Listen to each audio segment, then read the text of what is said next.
Now we're going to go ahead and check the high voltage connections inside the furnace here. You're going to have some wire nuts in there that's going to connect the high voltage from this switch to the high voltage to the equipment.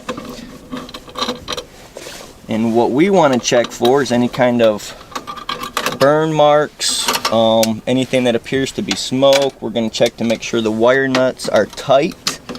What'll happen if these wire nuts become loose, it will actually cause a spark. In return, it'll actually melt this cap right off of here, and then it'll cause the breaker to trip out. These wire nuts are already pretty tight, and of course we want to look inside of them to make sure there's no kind of corrosion inside of them. And then whenever we put them back in, we want to make sure the wire nuts are pointed up. This way, if any kind of moisture for some reason builds up inside this equipment, it can't run down into the wire nut. It'll have to come straight down.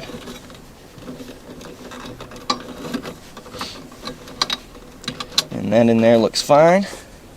So now we'll move on to the gas line.